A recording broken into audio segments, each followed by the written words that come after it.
The Burton Street community in West Asheville was founded in 1912 by Spanish-American War veteran E.W. Pearson. He also established the Asheville chapter of the NAACP. The self-made entrepreneur went on to found a semi-professional African-American baseball team, the Asheville Royal Giants. Today, the historic black community boasts a community and recreation center, as well as 2 community gardens. I've been in the area. I had a store right across the avenue there for 4 or 5 years, and several businesses downtown. And then I got sick. I'm a Vietnam veteran, disabled. And when I got sick, I was able to buy this property, and this was all, the whole street was a crack haven, and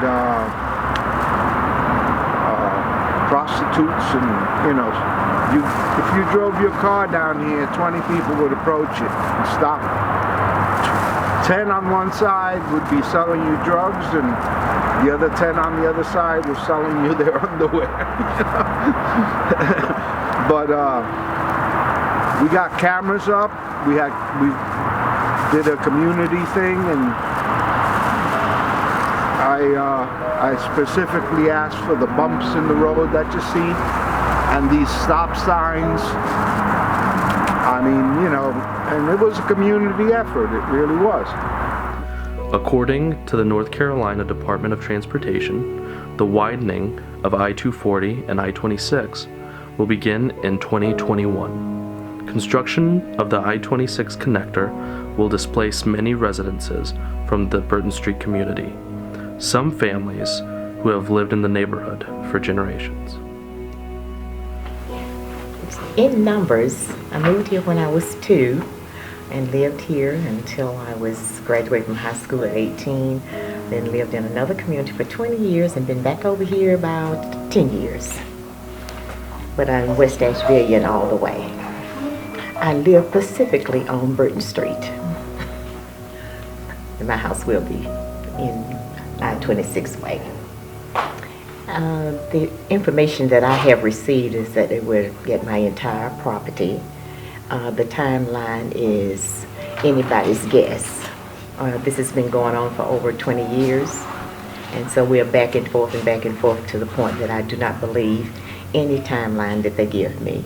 It will happen when it happens. The community's response is chaos.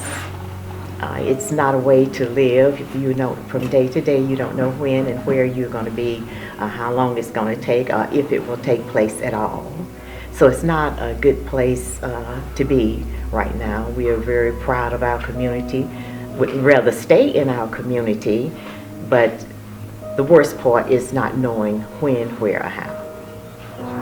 Now, my concern, and as you see those orange tapes back there, is that with the 26th coming through, eventually a lot of those families back there will be displaced, just like they were displaced when they first built 26. In fact, there's a piece of my property right over there that's a public pathway that would lead down to where those other homes were before I-26 was built.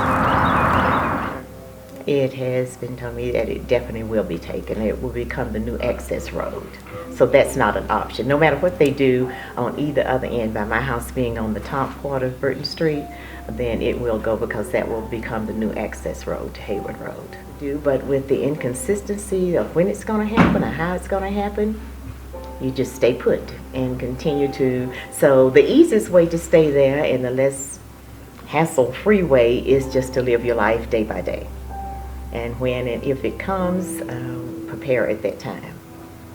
Now, I am prepared for them to pay me well. But now just take a look in the community. Every vacant lot is being replaced with expensive homes that's causing our taxes to go up. And maybe I won't be here when the road comes. I may not be able to afford to pay my taxes. But we are still here holding on to our historical community. And if we have to move, we will still be holding on to our historical part of Burton Street. What I've always told them, we are tired of being held under this cloud of when we are going or if we are not going, and the community is just fed up with it. And so whatever you're going to do, you need to do it, because it's not very nice to have people sitting around not knowing where they're going to be from one day to the next. We might as well be locked up wondering when we're going to get out. Except we don't want out.